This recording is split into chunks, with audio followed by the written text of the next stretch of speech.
everyone, and welcome to Passive House episode 18. In this episode, we're going to be working on the siding on the outside of the house. And what I'm working on right now is just the flashings and stuff like that to prep for the siding. So I'll show you a little bit what I'm doing there. Now, it was pretty rainy yesterday, so I didn't really have the camera out. But what I'm working on is just these window flashings, and basically what that consists of is just a piece here that wraps around and covers the jamb, and then the J, which the metal siding will tuck into and get covered up with. So that's kind of what I'm working on, and then just putting another strapping on the bottom row here.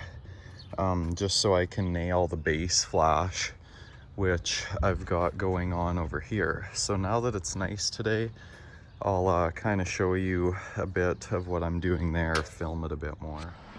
Alright, so I'm just working on breaking the metal for that overhead door, and I think I'll go 7 inches. That should cover enough to where the weather stripping will cover it. And then I just left a 3-inch overhang to nail to.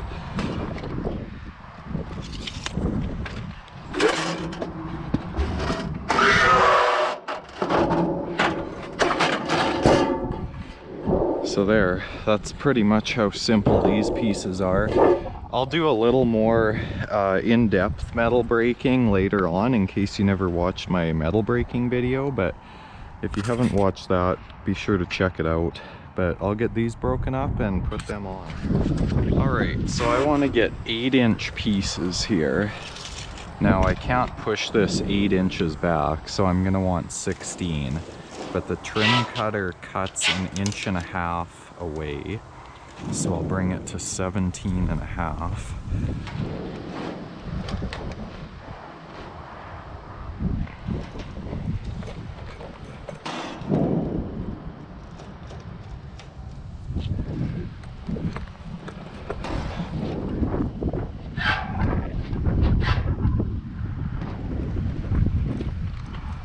Get it as precise as possible without wasting too much time. And then this just clips on these 2 guide rails here. If you can see that.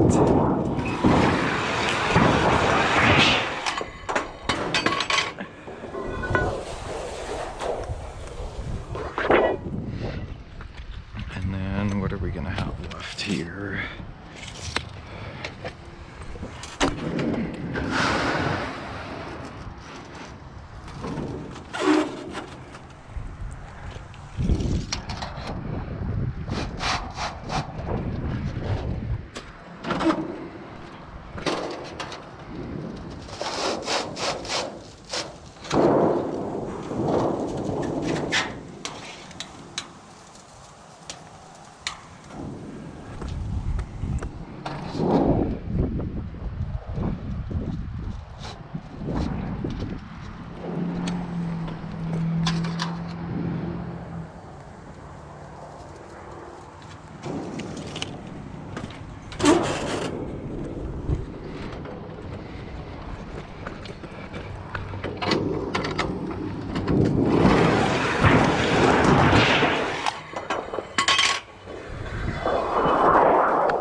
Okay, now I'll cut these down to 8.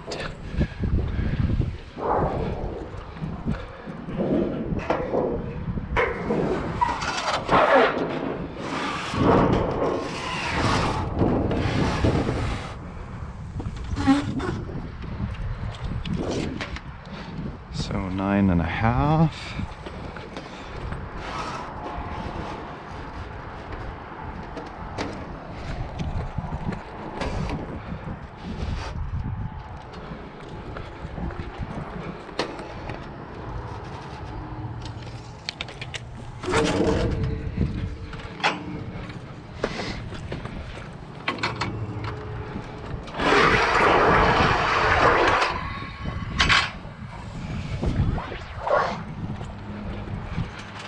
So now we'll take this first one and do what's called a hem, which folds over 5/8 of the sharp edge of the metal, so it gives it a nice clean rounded over look. I just line it up right with the edge of that.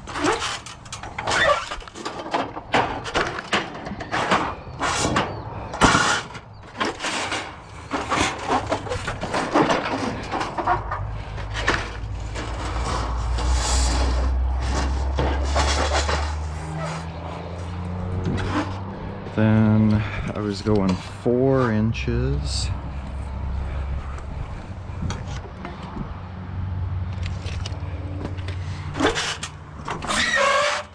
And that to 90. And then 1.5 inches for this piece.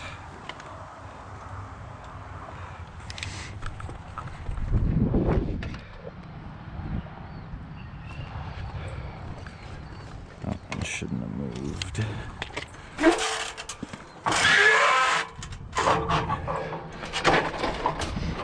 And there, that is a piece of base flash. Okay, now that I got these made, I'm just installing them, and I want to show you a little trick for installing them. You know, you could just put it on like this, that's how a lot of guys do it. But then it leaves this piece just kind of flapping there, which realistically it's not a big deal, but what I like to do is just take my snips, snip a piece off, and then just open up that hem just a little bit.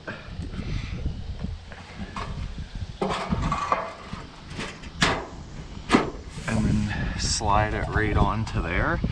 And then it's a nice tight connection that's not gonna, you know, flap in the wind or anything like that.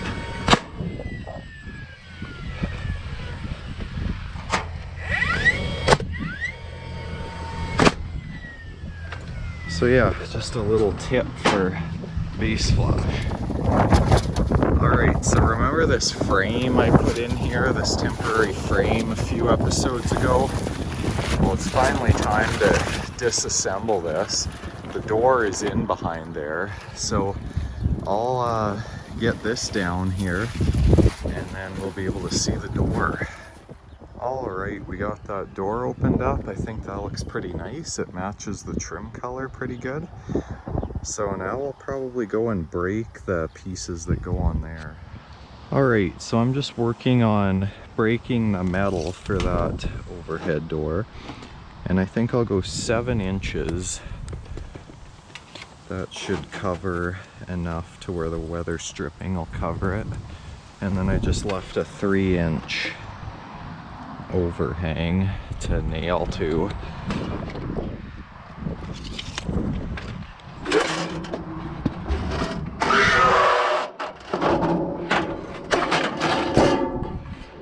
So there, that's pretty much how simple these pieces are. I'll do a little more in-depth metal breaking later on in case you never watched my metal breaking video, but if you haven't watched that, be sure to check it out. But I'll get these broken up and put them on. Alright, so I got this jam piece on, but now I need to do base flash before I do J, so that sits on top. And I started to get that going back here. There'll be styrofoam that'll tuck up under there. And I just ran out of some, so I'll have to break more, and I'll show you how I do that. Alright, so I want to get 8-inch pieces here. Now I can't push this 8 inches back, so I'm going to want 16. But the trim cutter cuts 1.5 inches away, so I'll bring it to 17.5.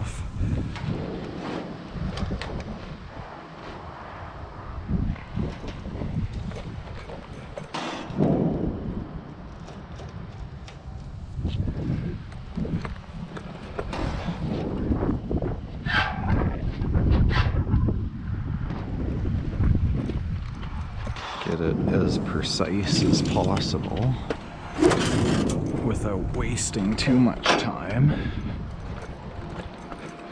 And then this just clips on these two guide rails here. You can see that.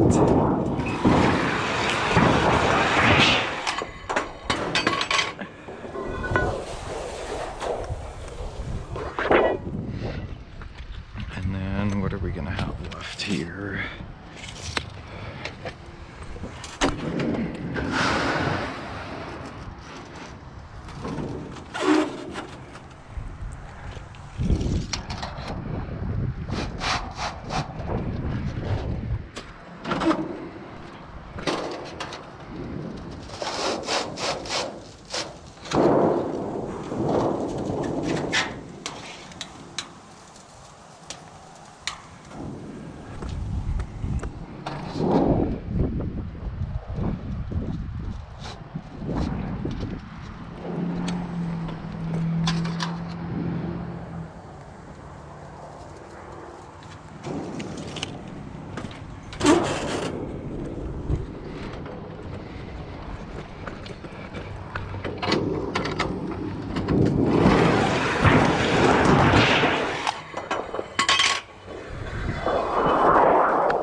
Okay, now I'll cut these down to 8.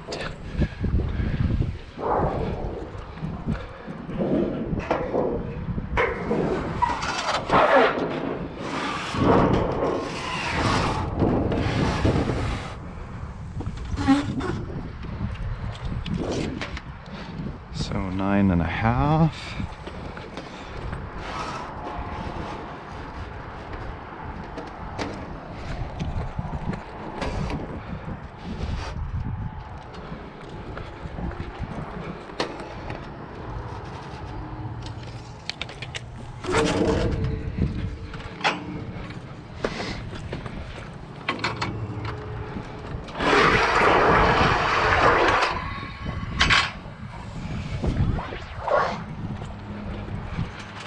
So now we'll take this first one and do what's called a hem, which folds over 5/8 of the sharp edge of the metal. So it gives it a nice, clean, rounded over look. I just line it up right with the edge of that.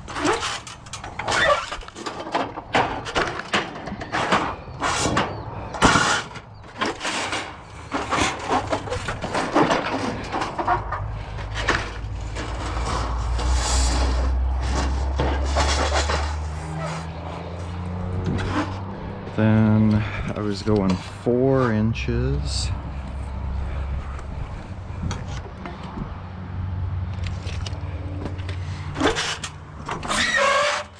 And that to 90.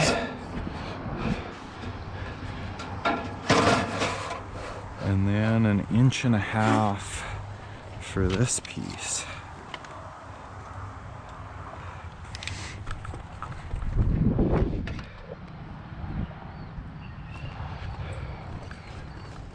Shouldn't have moved.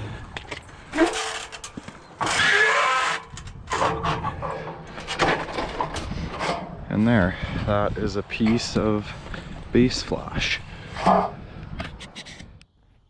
Alright, so I'm just working on putting these doors in the garage here, and I'm not really going to show the process because it's long and that would probably take up, you know, 20 minutes or whatever to show it completely, but I'll just kind of summarize. So we just used this 2x4 as a brick mold, but it'll get capped to the door with the color matched metal there. And what I did basically was just screwed this to the door first so it has something to lean up against. When you're installing these by yourself, you kind of have to have it be able to sit in there. And then squared it up, got it nice and level.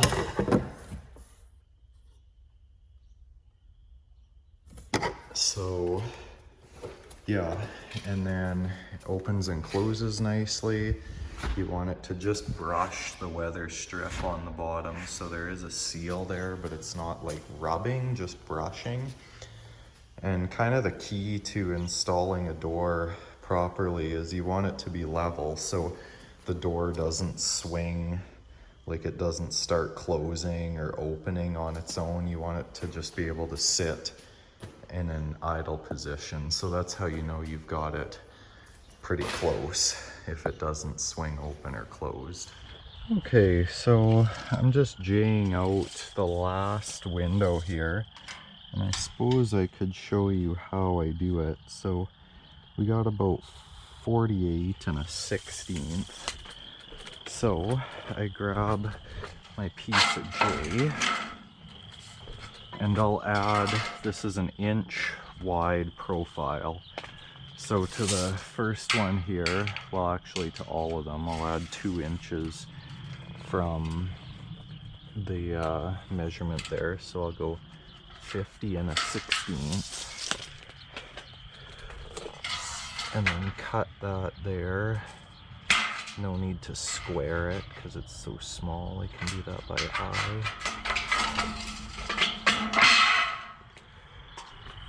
And then grab my left and right hand snips.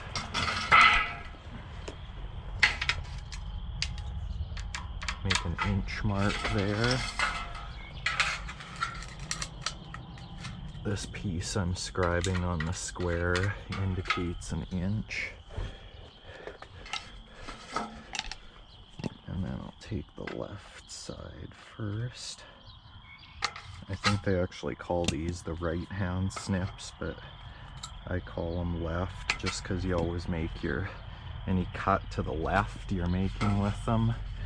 I think they call these right hand because you can curve it, or curve it to the right or something. I'm not entirely sure.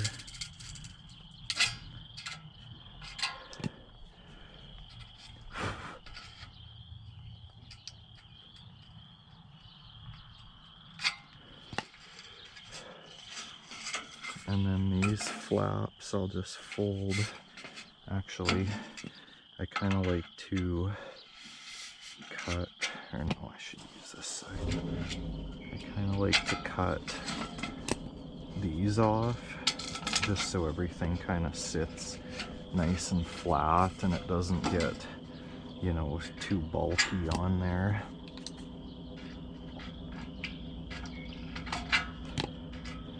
But the difference between these snips is they're just opposites. So yeah, they're just better in different situations.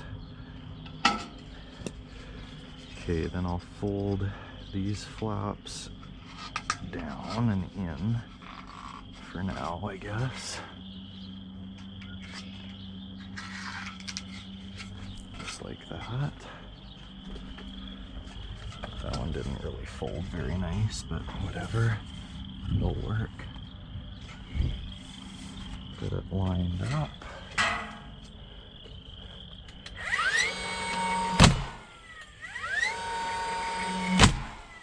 And I don't really want to nail too far because it'll puncture like anywhere other than on these straps that go into the studs, because it'll puncture this from the back. So then the next one, I'll take the measurement from the bottom of there to the bottom of there, so 61.5, and then add an inch for the top.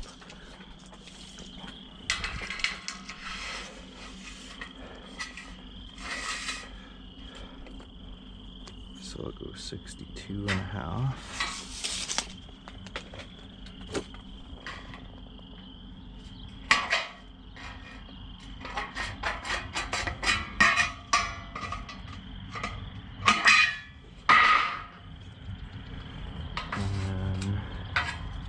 This side I'll do that. And this side gets the 45.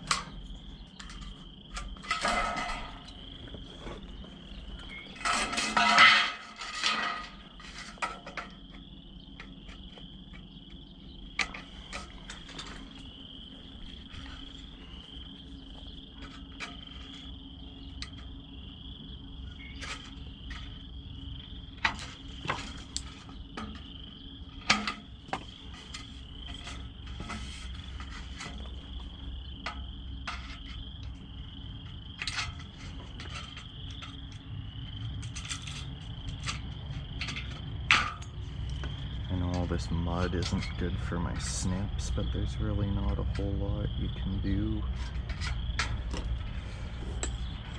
And then I just open that hem up a little bit so it hooks in, kind of like what I showed you before, how it hooks in on the, kind of with the other hem so it doesn't flap. Make sure that hem kind of tucks in there. And then this isn't really advisable, but I just gently tap it. Probably could hit it with the handle, but that doesn't really work as good. Fold that flap down. Give it another little tap.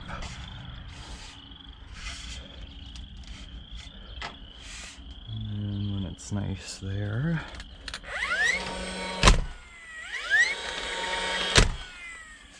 okay, I'll do the same thing for the other side and then I'll show you the top.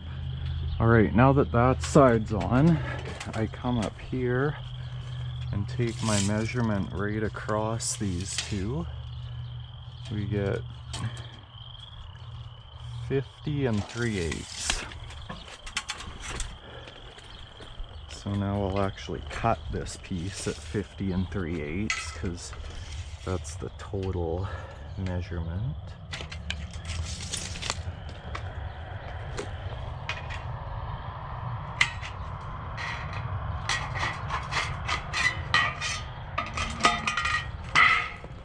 This one will get mitered on both of them with the flaps pointing down. I leave all the flaps in such a way that the water will drain off without having a place to seep in.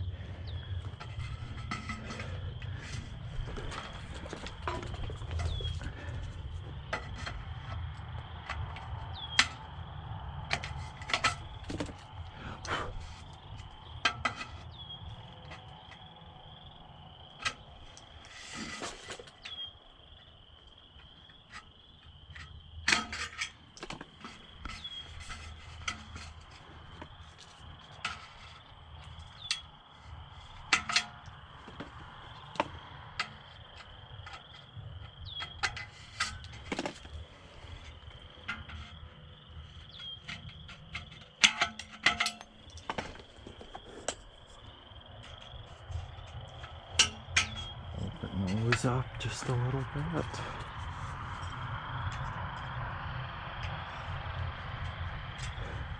Try and clean some of this dirt off of here.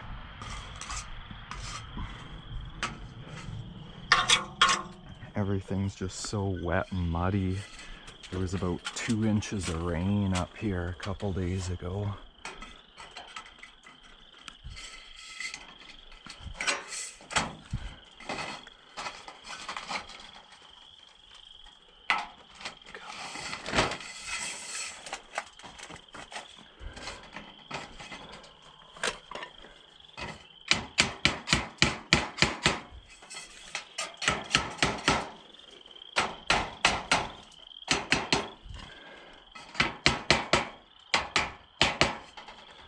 Fold those flaps down. And the reason for cutting the flaps, I guess, other than the water, is so everything can actually tuck in behind there and there's not something poking out. But yeah, I guess I better nail this.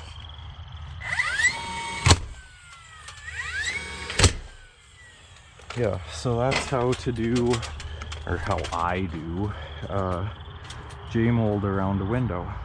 Alright, so I'm just getting set up to start working on the hardy plank here. I put that inside corner on and I made it so this was exactly 12 feet. I just made it a little wider than that one, but it'll look better having that corner, having those two asymmetrical than it will having like either a little splice or just having a bunch of splices randomly. It'll look a lot better just having full planks with no splices. So that's what I decided to do there. And then this is going to be a little trickier, but it should be fine. So I'll get set up and start throwing the plank on. Alright, so what I've done here is just cut myself some 7-inch blocks. When you're doing this by yourself, you just kind of have to use those because, oh, this is going to be a little more difficult than I thought.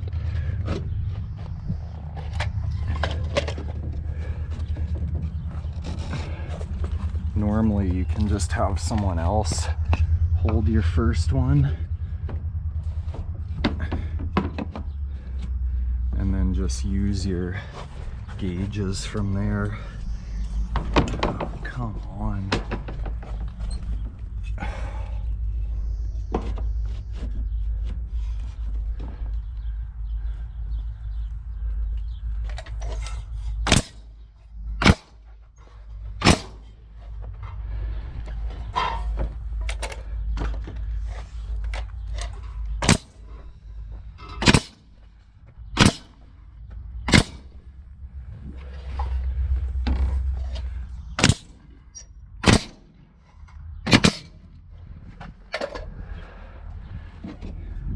Okay, now these gauges, they just clip on like so. This makes it so easy to do this by yourself. And then you just set the plank in there and keep going all the way up. Now, if you've never worked with hardy before, these are very brittle. They're fiber cement, so you always want to carry them upwards like this. If you flip them, they'll just snap.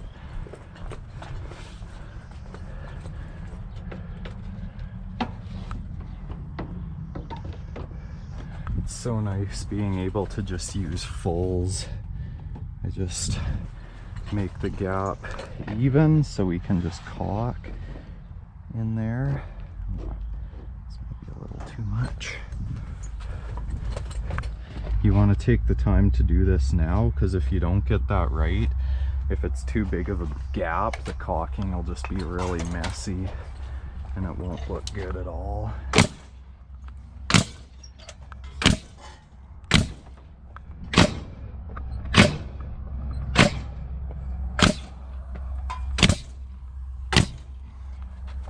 And this dotted line here, that's the nail line, so you want to hit that and then your nails will be covered on the next course. And then these just slide up. They just got this hook on the back, and then this cam thing tensions it with this rubber pad here. And boom, ready for the next plank. Okay, so now it's time to cut for this window. So I took my measurements going that way, so 30 1/4 to 81.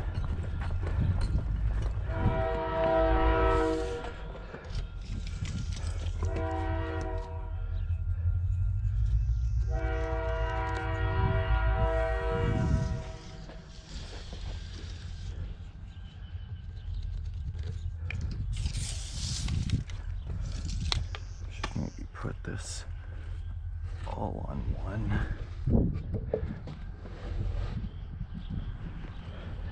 And then 4 3/8 from the bottom here.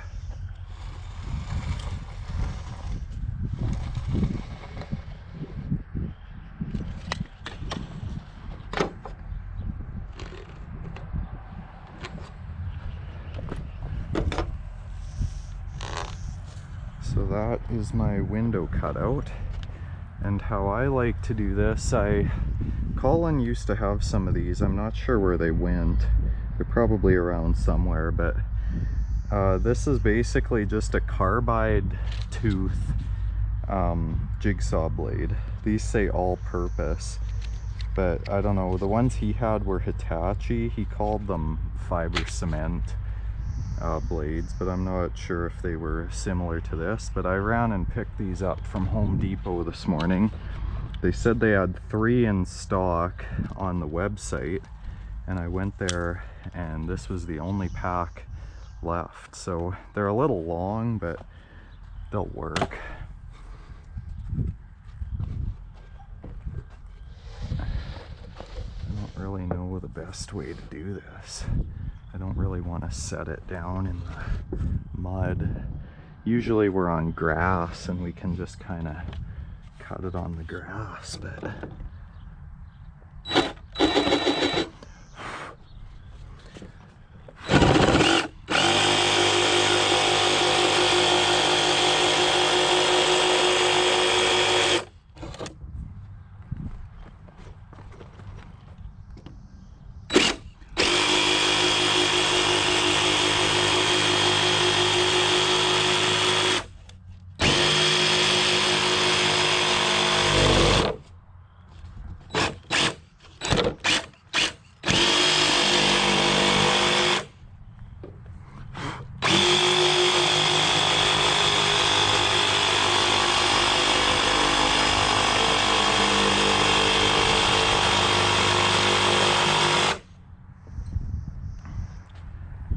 get some more support under this.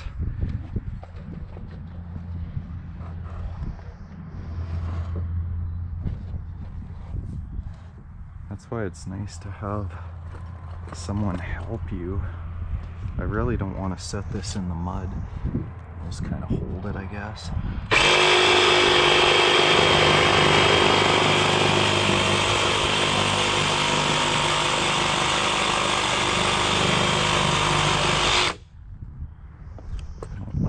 That's flopping there.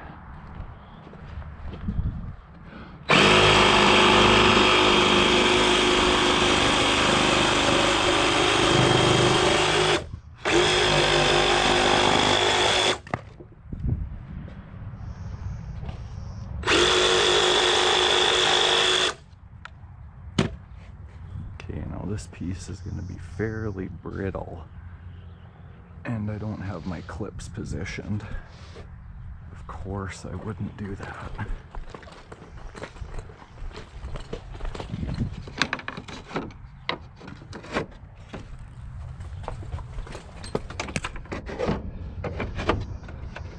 See how I did on this cut.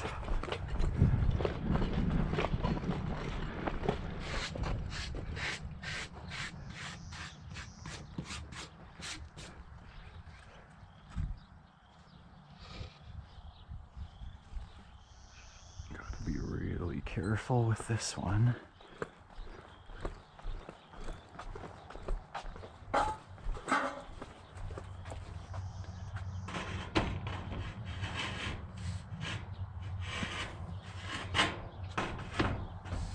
I can tell already I'm going to end up breaking this.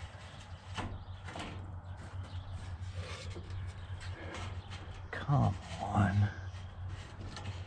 There we go.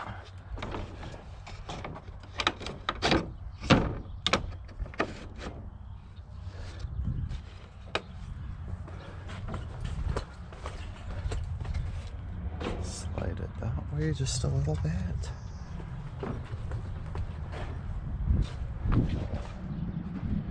Perfect. And then the rest of this will just get caulked up to that. And yeah, then I can just cut smaller ones. And just to show you how brittle this stuff is, if you've never worked with it before, it's just like, you know, a stiff cardboard basically. Just breaks so easy. So if you can imagine, this stuff seems a little wet. It's fairly flexible, but it just snaps. So now I can probably batch cut, I don't know, about 4 or 5 courses for each side.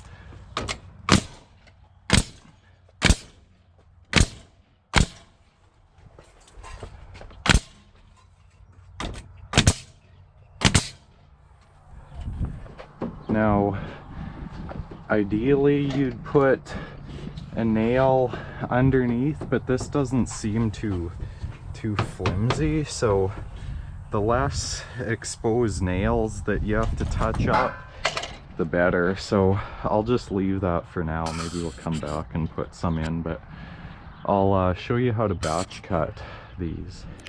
All right, so my measurement in there is 63. So actually I kind of want to mark this at the top. Then I can see it when I cut.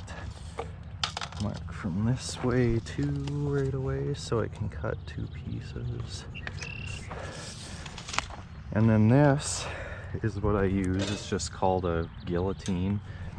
I kind of want to start by making sure that that blade is clean so it cuts nice.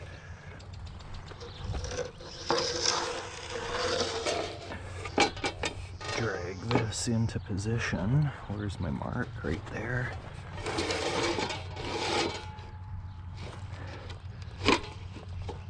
Put the blade on the right side of my mark.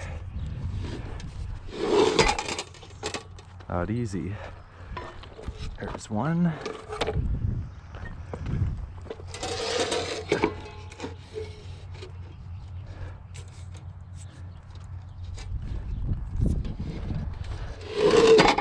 And 2.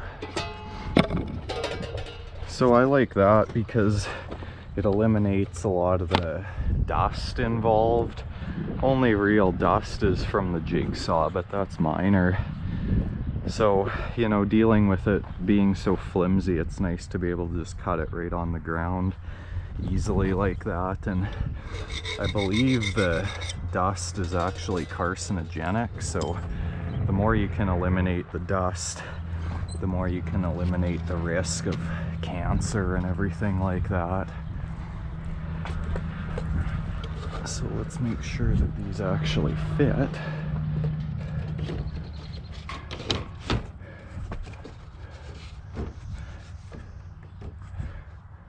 Yeah, that's nice right there.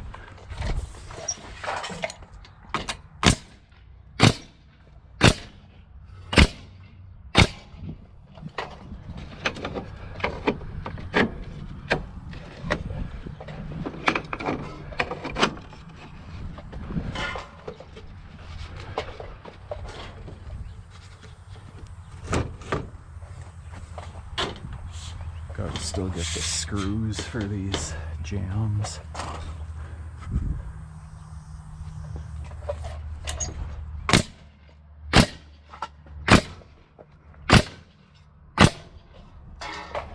There, I'll cut 3 more of those. I'll probably, how much do we got here? I think we got 5 feet, or no, only 4 feet roughly. So yeah, 4 feet will be 6 courses. So I could probably actually cut 4 more, but I'll just cut 3 and see where I'm at. Okay, so I got this much done and I'm on to the gable now. And what really pissed me off is that span from the fascia to the end there was about 12'4". So there goes my seamless design strategy. But basically what I did was took this is just called a gable scribe, and just line it up on the top of the siding and match your gable and tighten it down. And then you've got an exact scribe. So then to cut that, go to this guillotine, which is meant for cutting angles. Get that out of the way. And then this is basically just a freehand operation. Just line it up there.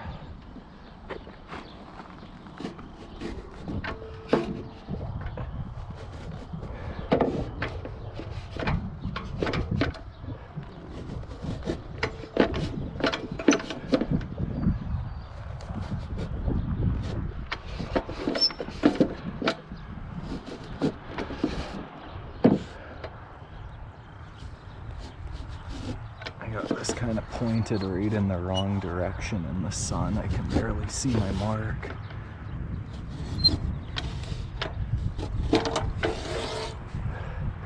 And there's that angle. Let's see how this fits.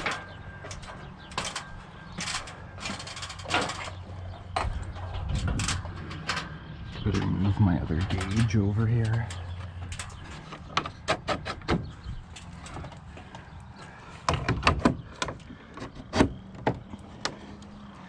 Now this worked out so nice. It lined up so this course goes right on top of there. I don't know how that worked out, but it did.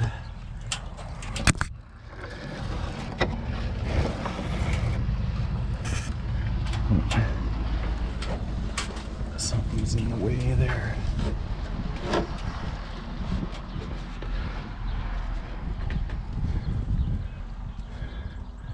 I don't really want to clip that corner.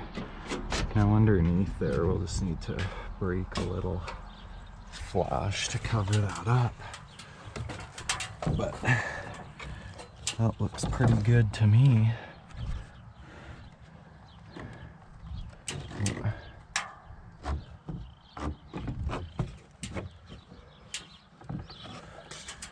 I may have to just add in another piece there.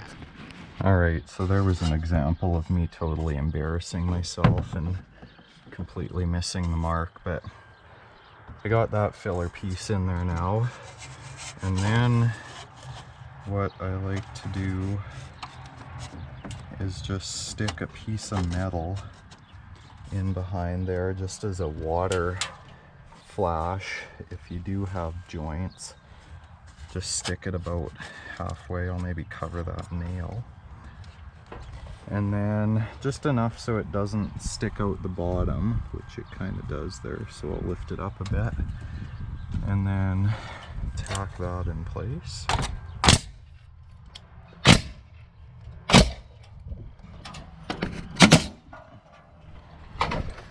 And then the next piece, go factory to factory end, obviously.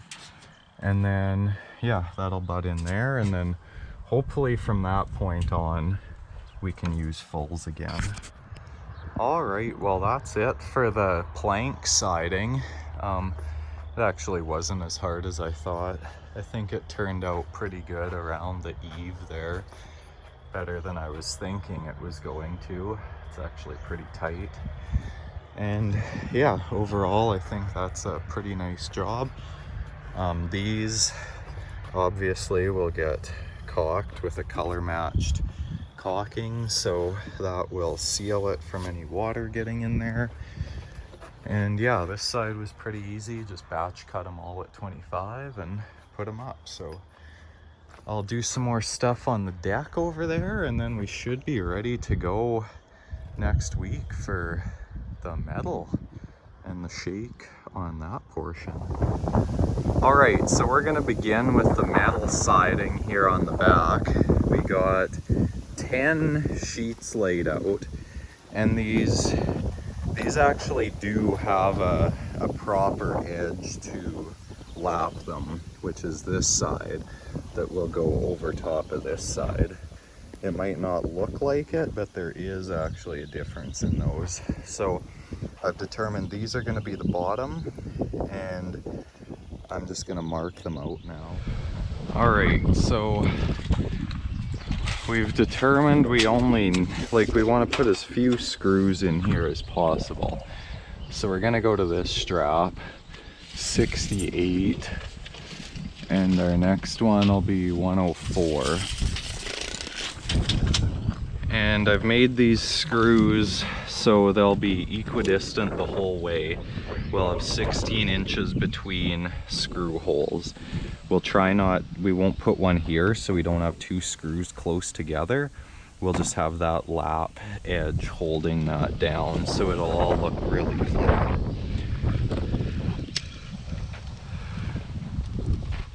So I'll go from here, 68, 104,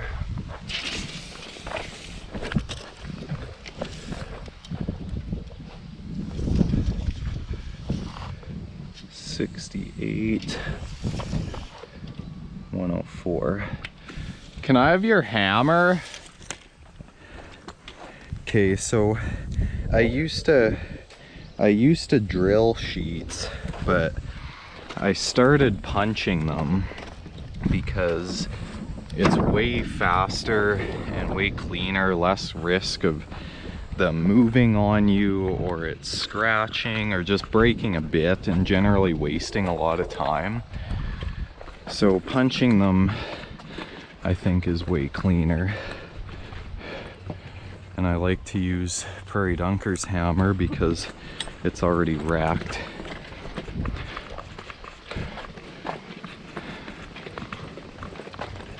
And then I'm just using my nail set because it works. I don't actually have a punch. These are all lined up.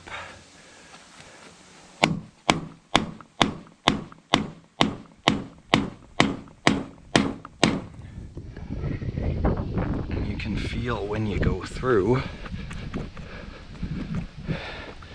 That's way faster than drilling.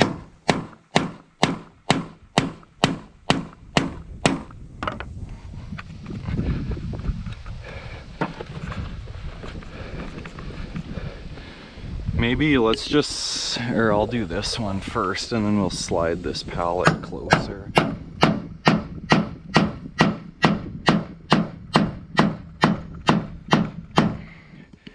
There is obviously a bigger risk of smashing your fingers doing it like this, but it saves you a lot of time.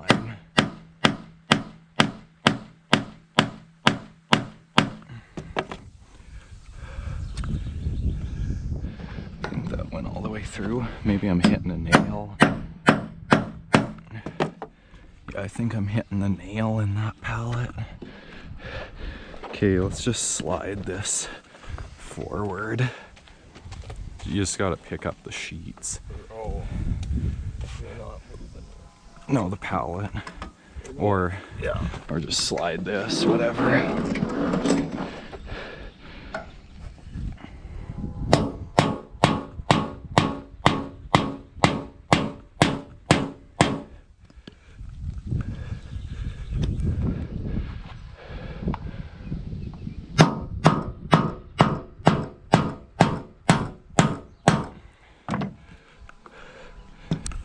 There. That would have taken significantly longer with a drill bit. So I guess we'll pull one sheet off.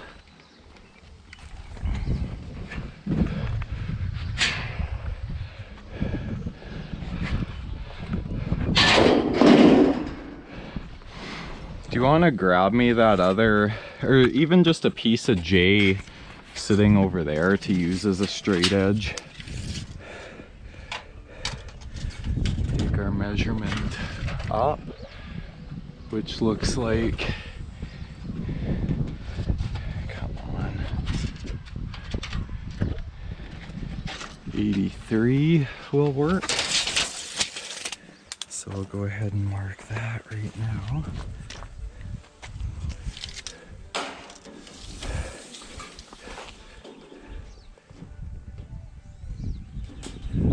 You want to turn that down? I'm gonna get a copyright strike.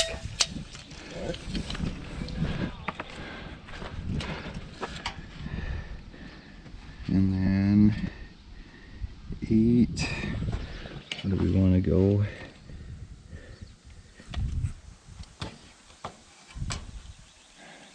8 1/4, I guess, from the very edge.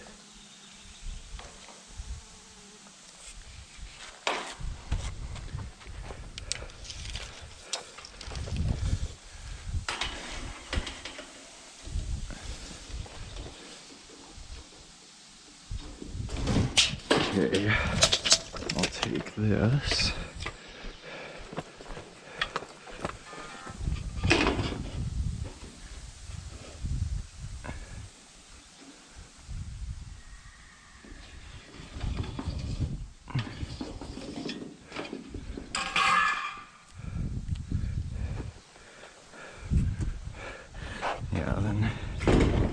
have to cut a 1/2 inch off the top, I think.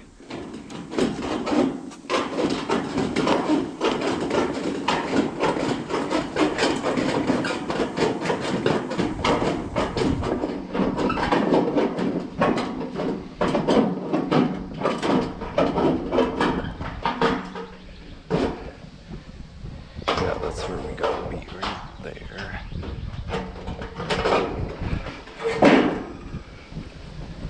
Okay, now if you tug up on this part, we don't have the shears here, so we just gotta do this the old-fashioned way, which is quite a bit harder. Get blisters on your hands from them rubbing on the grips there.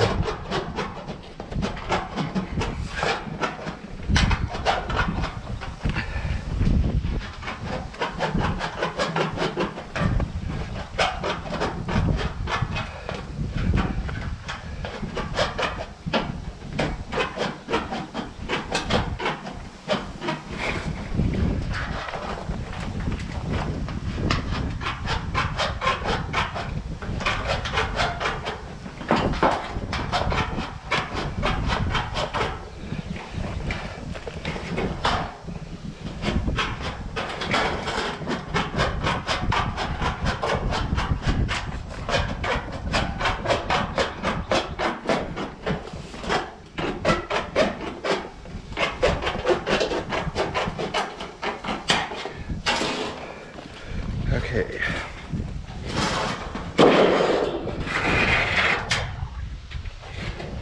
Now I think let's just try it here. Yeah, we'll have to cut a 1/2 inch off.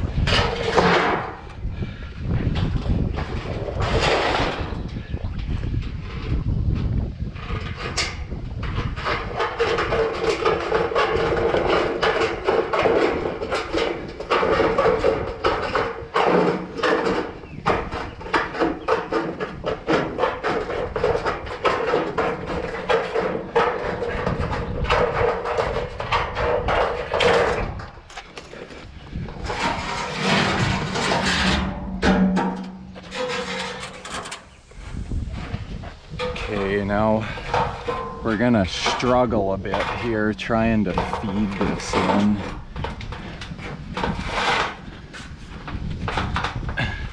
You wanna go up there and see. We'll have to keep the language to a minimum. Maybe I should just shut the camera off and then we just do this.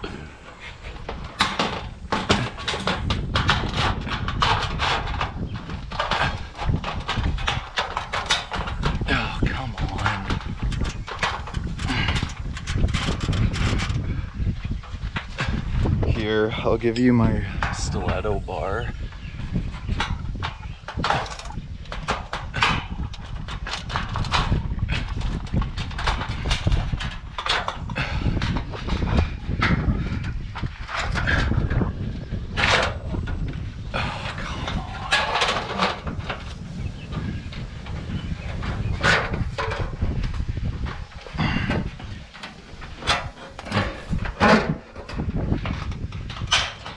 First piece is always the worst. Okay, let me up there and I'll try and get it.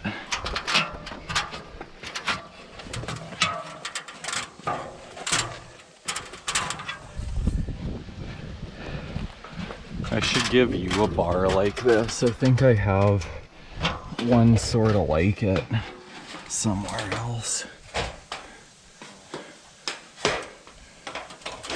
Oh, this is always just impossible.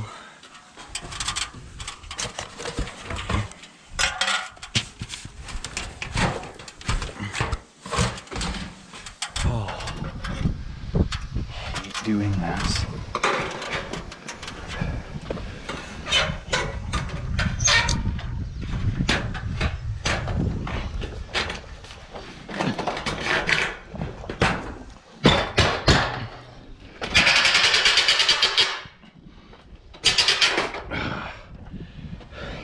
I don't know how else you do it though.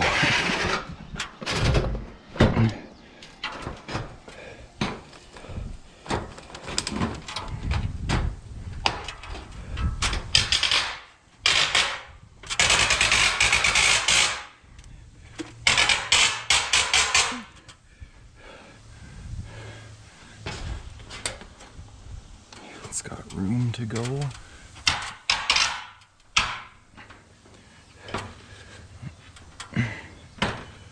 Holy. What is going on here? Yeah, there's lots of room there. It's just caught up in this corner, of course. Such tight places.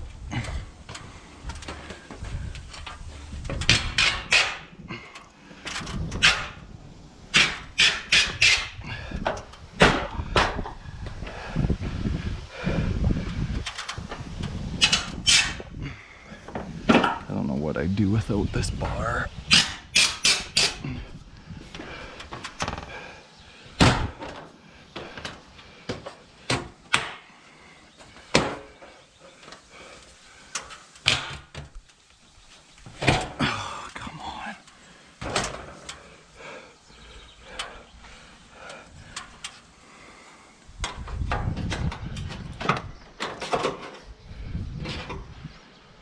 Do you want to hand me my left-hand snips, wherever they are, the green ones?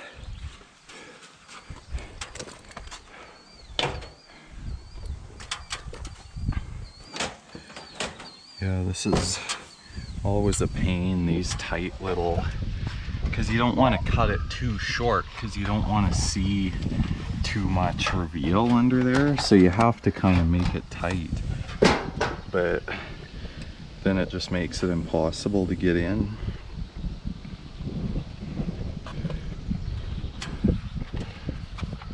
Maybe just try and take a little bit of this off. See if that helps.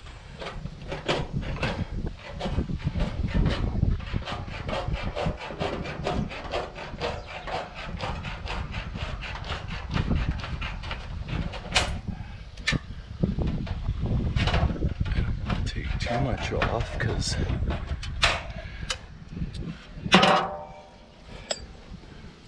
and of course the one that I videotape has to just be the most difficult one.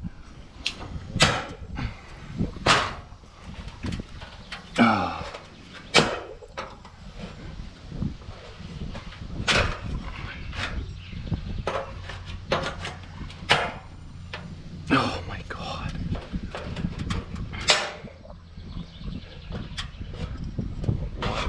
Really going on here.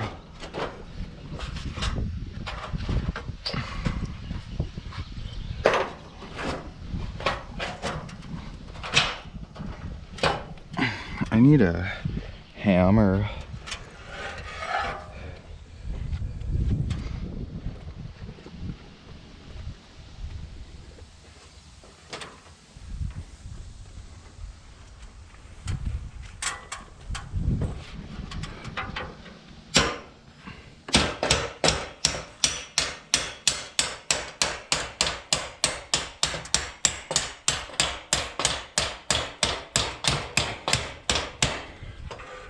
Force it.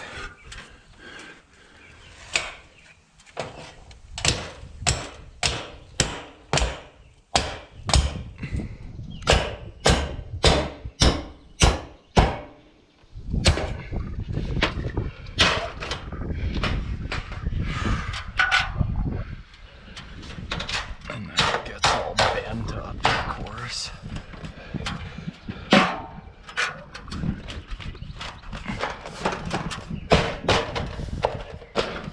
Wow.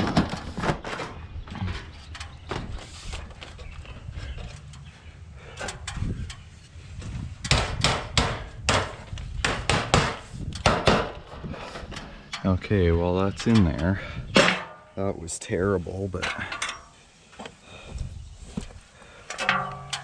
next ones will go better, hopefully. Where's my driver? Probably over here still. All right, well, we got this side done. I haven't really been videotaping much because we're actually on a pretty tight schedule here to get this finished. So I'm just trying to get as much done as possible. Filming this does take a lot of time away from actually working, but this is the front perspective, they're calling it. So we did it so the laps aren't visible from this way, so it all looks seamless from this direction. And I think it looks pretty decent for being just corrugated steel, really the most primitive form of steel. So yeah, that looks all right. So I guess we'll keep going around on the front side of the house a little bit later. Alright, so I'm not sure why this clip has no audio, but I didn't get any more footage of doing the metal. But probably what I'm talking about here is just what we're doing with the Hardy shake. Pretty much the same as the plank, just a little bit of a different process.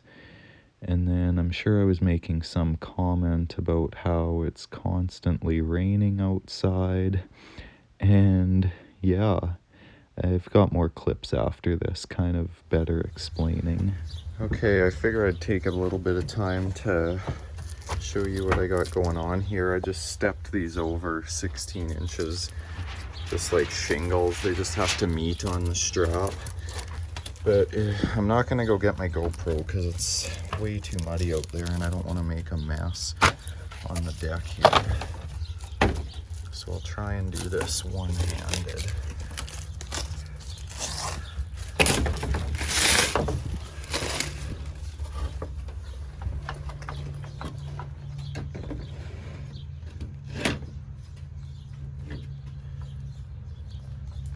That's gauged there.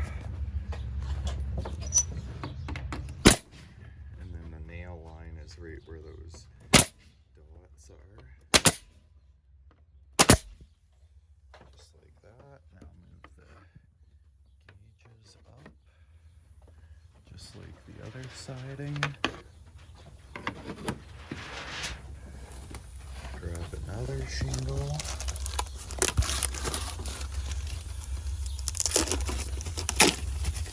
Put this plastic on it.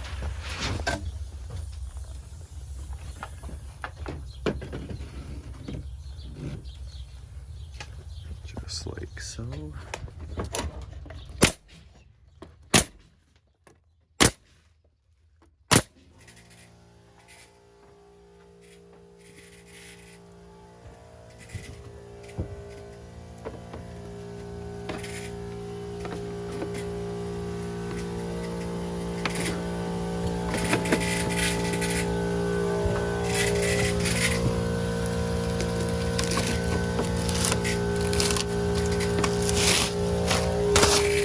Doing things with one hand, and then they're all stuck together because they put them together when they're still wet. Not sure why, but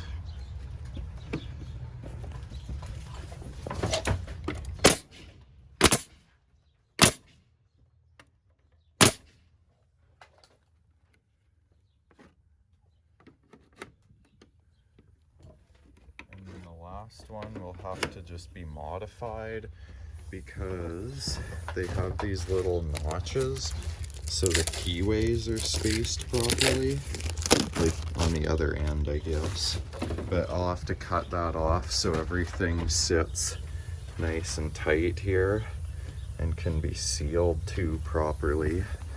So I'll cut that last one and then the step just starts over again, and then I just cut for those. Now I've just decided to throw in some pictures because unfortunately this is the last episode. It came to an early end, earlier than I thought it would, but I didn't really have any video after this point just because of the pressure to get it done.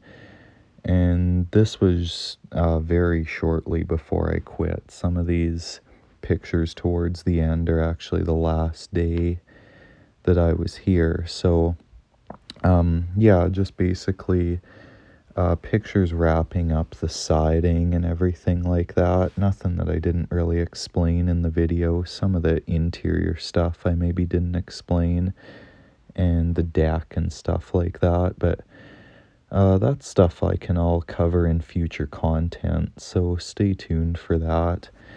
But basically, I'd just like to thank Colin and Agora Construction for the opportunity to be a part of this passive house build. It taught me a lot, not only about passive house and that type of energy efficient construction, but it also gave me a lot of confidence working on my own. A lot of the times I was there at the passive house by myself without any help. So that kind of built a lot of confidence and made me think of sort of intuitive ways to do things on my own without a helper. But yeah, overall, great series, I think. It was a lot of fun doing the work along with filming it. Filming can be quite a challenge sometimes, as you can probably tell. I'm not the best at it, but overall I really enjoyed filming this series, and I know a lot of you guys enjoyed it because I think it was episode 2 just recently passed 10,000 views, so that's pretty good. A lot of those earlier episodes are still getting views on them. So yeah, Passive House series, I have to say, is probably, well, obviously the most watched series I've ever done. I'm guessing I probably gained around maybe half my subscriber base from this series, so been very successful for my channel. I don't know if many of the people who started watching during the Passive House series still actively watch my channel, but either way, it's been a great series. I hope you enjoyed it, and thank you for watching all these videos and letting me entertain you.